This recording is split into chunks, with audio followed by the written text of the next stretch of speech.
You are now watching On Point, a news and public affairs show from California State University, Northridge. Hello and welcome to On Point. I'm your host, Cecilia Lozano. For most people, activities like getting dressed or writing a note don't require much thought. But for someone living with a disability, injury, or chronic condition, daily activities can be challenging. This is when occupational therapy gets involved. Occupational therapists not only help people recover, but also assist them in regaining independence, confidence, and control over their lives. In recognition of Occupational Therapy Month this April, we are joined by two individuals who can help us better understand the life-changing impact that this profession and its practitioners have on their patients. Our first guest is Tracy Norton. She is a clinical program consultant for Accelerated Care Plus. She graduated from USC in 1994 with a master's in occupational therapy. Since then, she has worked in various settings, including skilled nursing, outpatient, and home health in both treating and regional positions. Our second guest is Bambi Olujumu. She is a CSUN graduate and serves as the founder, CEO, and pediatric occupational therapist of Itty Bitty Kinetics Therapy Group, a pediatric practice that develops and implements early intervention programs for young children with development delays. Tracy, Bambi, thank you for joining us. I want to start off by you guys just giving me an overview of what exactly it is, your role in occupational therapy, and what occupational therapy is. I'll start with Tracy. Okay, so now I am in a consultant role, so my job primarily is to go around and I teach other occupational and physical therapists how to use physical agent modalities such as electrical stimulation, diathermy, ultrasound in programs to address their patients' needs, things like pain management, fall prevention, wound healing, and things like that. Bambi. So as a pediatric occupational therapist, I work primarily in the school setting and also children in home that have developmental disabilities. So a lot of what I do is I evaluate, treat, and also just work with the families on the areas that they need support in. Super fun job. So I mentioned that you work with kids, Yeah. correct? How is that different from working with adults? Oh, so different, but in a lot of ways very similar. So as an occupational therapist, you're always going to evaluate and you're always going to treat, right? But with pediatrics, a lot of what I do is I work with children that are developmentally delayed. So a lot of what I do is a lot of play, sensory integration, feeding, and a lot of just like parent training. You work a lot more with the parents a lot of the times, and then sometimes I shouldn't say sometimes, but a lot of the times you also work with the kids, but it's more of like very holistic because other people are involved. With adults, I'm sure it is also the same way, except you're working directly with the patient usually, and sometimes the family as well. Tracy, can you give more details on what it is working with adults? So we're a good pair because I do work more with the adults. Yes, so she's right. I work more directly with the adults unless their families are their caregivers, and then we involve the families as well. Our modalities are a little different, but play, I would say, for the kids is their primary role in activity, and then as we age, those things change. So with the adults, we're working more on what they need to do to return to their roles in life, whatever that might be for them, their professional roles, their roles in their family, in their community. Can you explain the levels of occupational therapy? The levels? Yes, is there different types of levels, like from severe or moderate or? In treatment. Yes. Yes, I'm sorry. Yes, I mean, for in the adult field, we talk about things like how much assist they need. So somebody that's maximal assist will need, 75 to 100% assistance with their activities. Somebody who's more supervised or contact guard needs somebody just by maybe giving them verbal cues or tactile cueing, and then it kind of grades up from there. And then how would you know if a patient needs occupational therapy? That's a great question.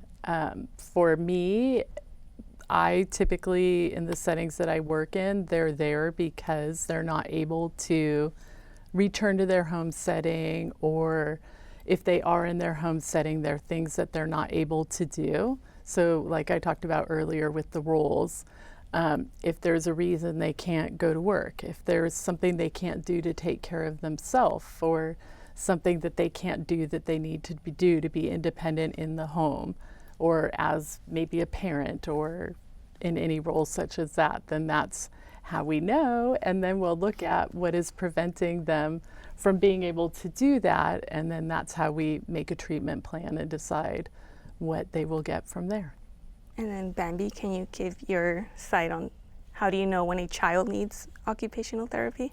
Yeah, so usually similar to what Tracy was saying, when a child needs occupational therapy, usually the doctor will refer them over to, or any specialist will refer them over to occupational therapy. And usually we'll go in and we'll get like some idea of, oh, this child is not eating well, or this child is having temper tantrums, or they're not sleeping well. Like they usually will like say there's some type of sign of, can you look into this more, is usually what I'll get, and then I'll do an evaluation. And since I work in home, I evaluate the home, I evaluate like the family dynamics and their cultural norms, things like that. And then I'll kind of put together my evaluation and see, oh yeah. And we do assessments. So we do standardized assessments on the child, and then we see, okay, where are they falling in comparison to other children their same age, in terms of their motor skills or their sensory processing skills, etc. And then from there, we make a treatment plan and see, oh, hey, like we need to work on this particular skill, and then that kind of drives our treatment. Can you give more details on what dynamics and cultural norms are? Sure. So different families have different ways of doing things, right? So cultural norms, like their culture plays a factor. So for example, I do a lot of feeding therapy. So certain cultures, they eat sitting on the floor in comparison to a child maybe sitting in a high chair, right? So for me going in, typically I'd be like, oh, usually children will eat in a high chair, but I have to be, culturally aware and say this family and their culture, they usually eat sitting on the floor. So I adjust and tailor my program to what the child and the family needs to thrive.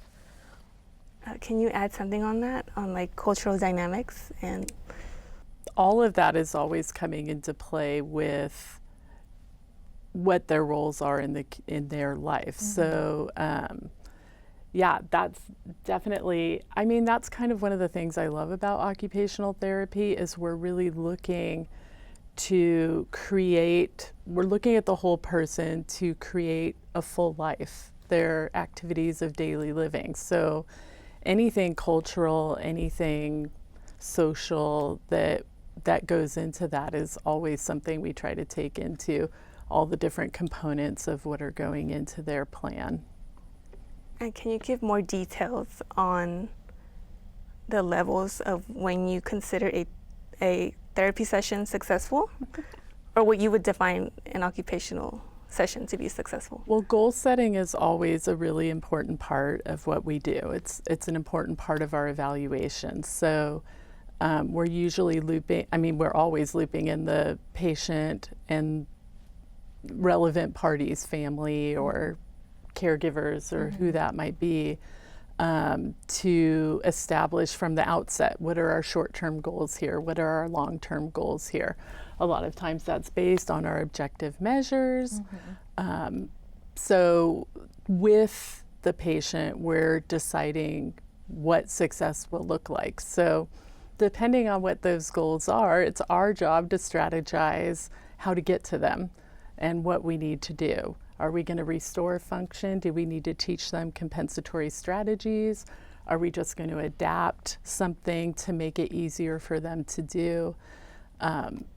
And so we know it's successful when the goals that they're hoping to achieve have been met. And that's either going to be by their ability to functionally do them, or maybe they've succeeded in doing better on our objective measures, and that's hopefully translating into function as well. And Bambi, can you give your point of view on when a occupational therapy session is successful? I see every session as successful. That's a good answer. The reason why I say that is because usually when I get families, they're usually like they're super stressed, they're super worried, they're super concerned because they have this young child that is not meeting their milestones. So anytime that I get to meet with these families and I get to give them a little nugget or a little tip on like something they could do to help the child thrive, I think is a success, because that's one thing that they didn't know before, and that eases their anxiety just a little bit. So I consider that a win. What are some examples of like nuggets? So for example, I recently got a kid on my caseload who has sensory processing needs. The family is not aware of what sensory processing is. They just see the behaviors that the child has as, acting out. So one thing that I let them know is I honestly just gave them knowledge about it, that it's a very, I'm not going to say it's a very typical thing, but it's not something that's odd or off, or not something that's been looked into in research, that it is the behaviors that they see is normal and it's fine. We just find ways to compensate for it or find ways to help them regulate themselves in a safer way, because sometimes the behaviors aren't safe.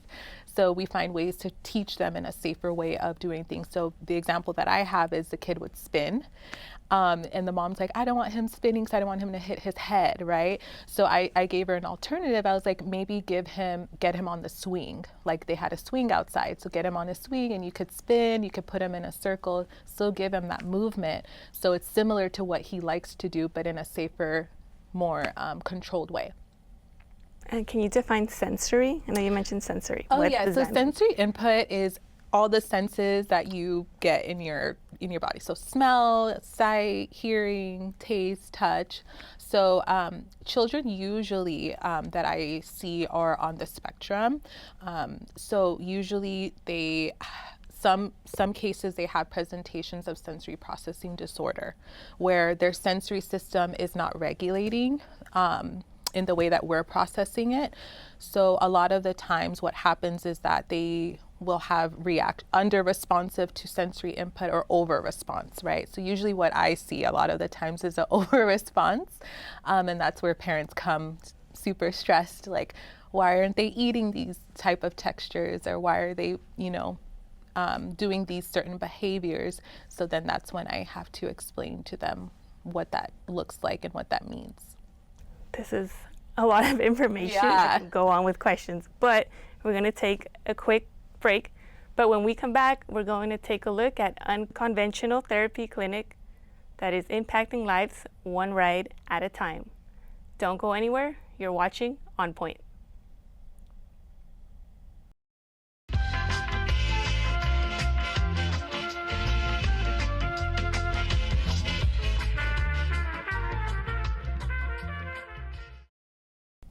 Welcome back to On Point. Before we went to break, we discussed what occupational therapy is and the various treatments available to those in need. Right On is a nonprofit organization that specializes in multiple facets of services, including physical, speech, emotional, and occupational therapy.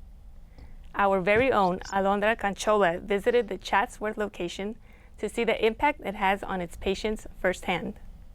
It's a beautiful breezy day and we're here at Ride On to learn about a new approach to therapy.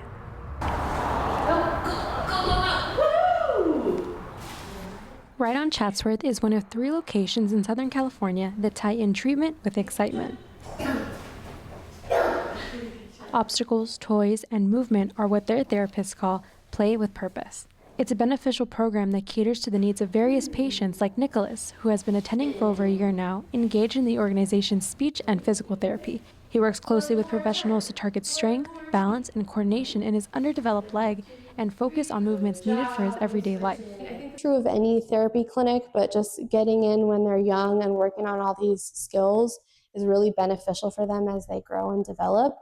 Meeting growth milestones is a cause that anyone can face with the right tools, but the biggest treatment tool comes with a heartbeat. What's also incredible is that while some of the services are facilitated indoors, some of that action happens right here at the barn. Riders have the opportunity to connect with their biggest supporter, a PATH-certified horse. It's really good for working on core strength, glute strength. It helps work on dynamic balance. It helps work on coordination. It helps with increased sensory input, increased vestibular input to help with proprioceptive awareness. They're given opportunities to feed and groom horses before or after their lessons. Bringing a live animal to the program engages riders to build bonds that motivate their desire to reach their goals. They take their time and don't rush things, so even if it's baby steps at a time, I like that he is progressing through every baby step he's been taking. And I also like how they mainly focus on the things they see that he might need in case of the things they need to mark off on somebody who has certain milestones to reach. Ride On offers numerous therapies such as physical, emotional, mental health, speech, and of course, occupational therapy. Ride On, we offer occupational therapy at our Pasadena location 2 days a week.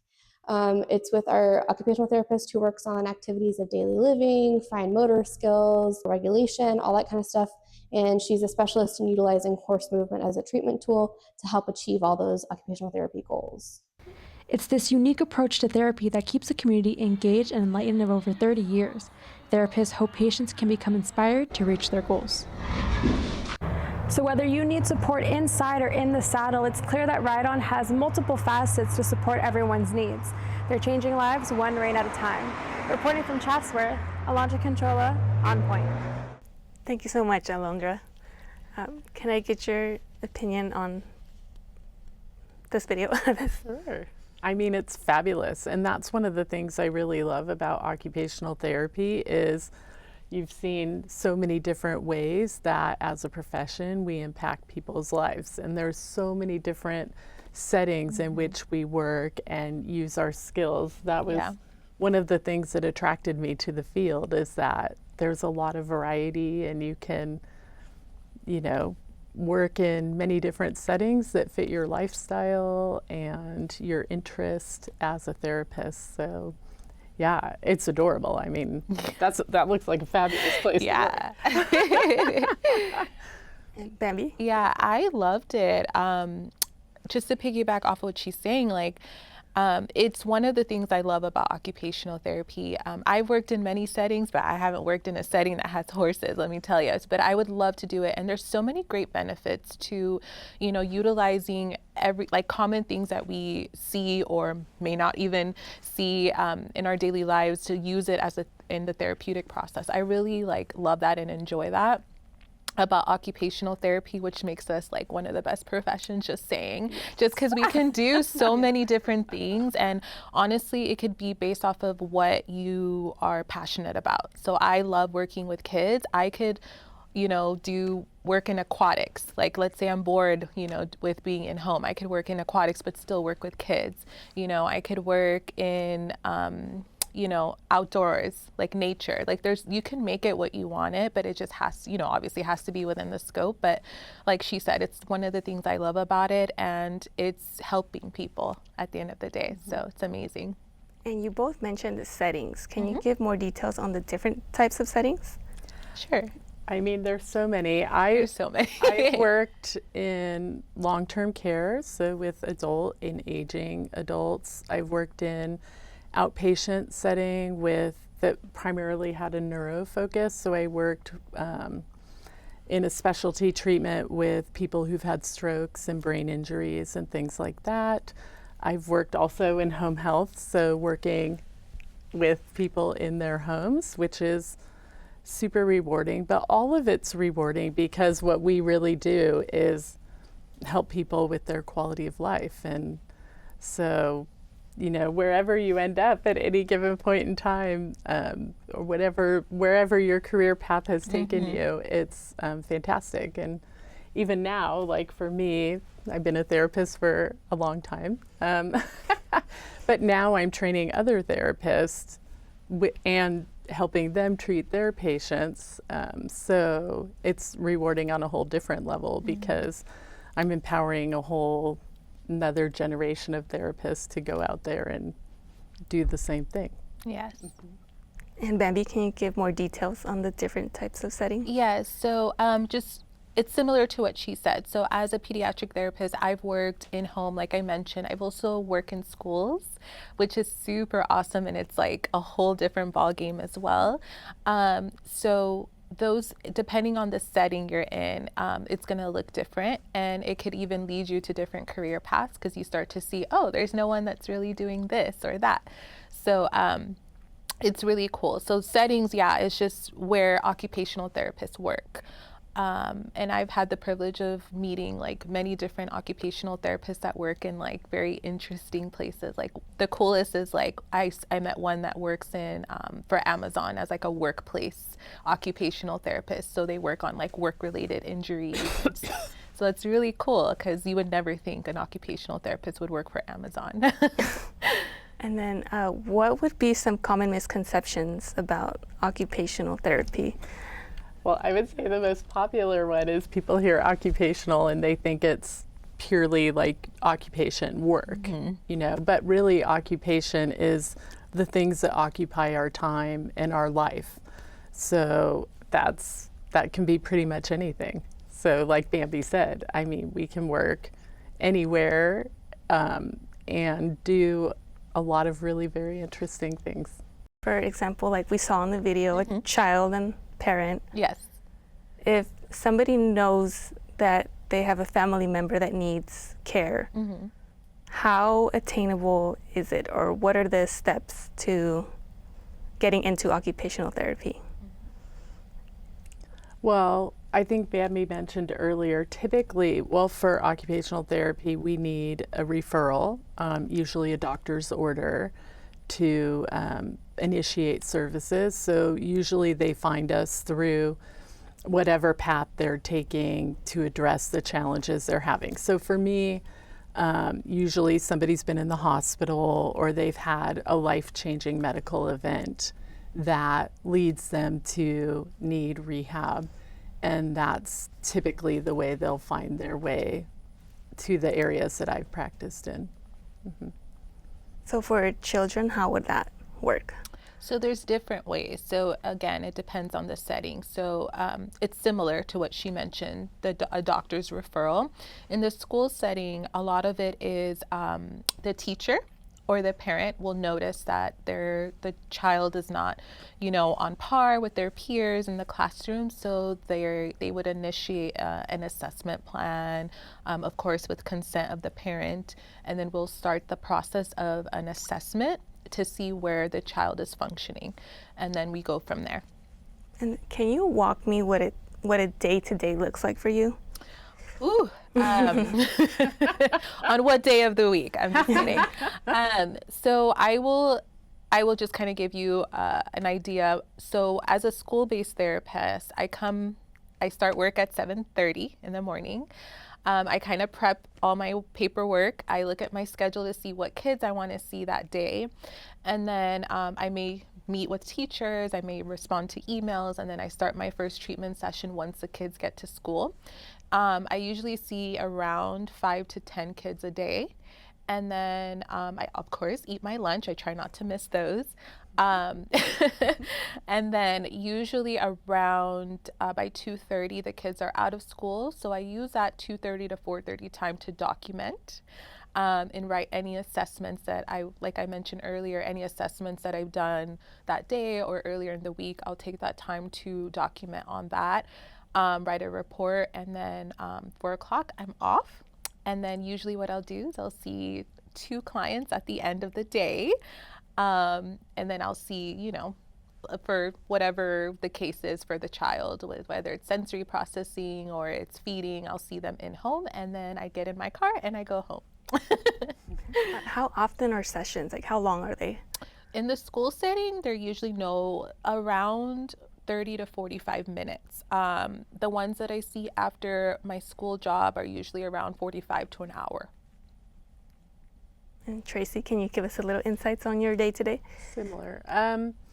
Well, now I'm in more of an alternative practice because I'm consulting and training other therapists. So my day is a little different than maybe when I was practicing in the clinic. So my last job when I was working in the outpatient clinic, I did a very specialized technique called constraint-induced therapy.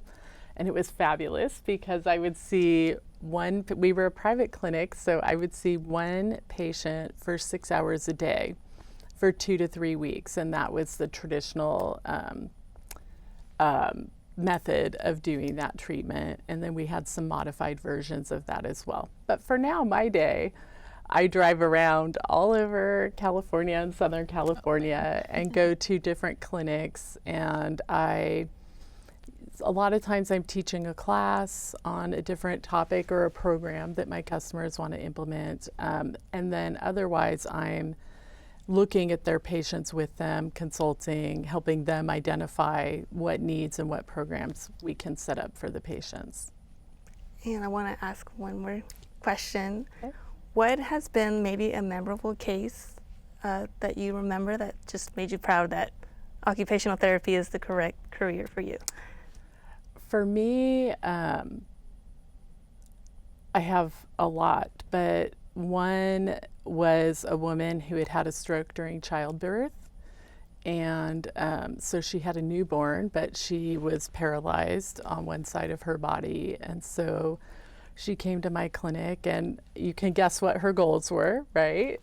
She wanted to hold her baby and care for her baby. And so through various modalities and strategies, at the end of our session, she was holding her newborn, and that was amazing. Mm-hmm. Bambi? There's many, but one that sticks out to me is when in the school setting, I often will I work primarily a lot with preschool, so it's a lot of kids that just first get to school. So a lot of when I see them, they're not happy to be there, and definitely not happy to come to OT until they see all my toys and all the fun stuff. But it's really rewarding when you have the kid that doesn't want to participate or do anything, and finally you kind of reach that point where they're excited to work. So I had one kid like that who took longer than usual. He was very not happy being there, and then I eventually kind of used my different skills and to help him kind of get more involved. And now he's loves coming to occupational therapy, and he's also participating more in the classroom, which is what we want. So hearing the parent say I'm so happy, you guys are working with him, he's doing so much better in school and at home. And I just felt so rewarded because it's not just at school, it's also at home. And that's what we want to see. We want to impact all areas of their lives. So it was great. I wish I could continue, but I'd like to thank my guests, Tracy and Bambi, for sharing their input on today's episode. Thanks again for joining us, and we look forward to seeing you next week on Point.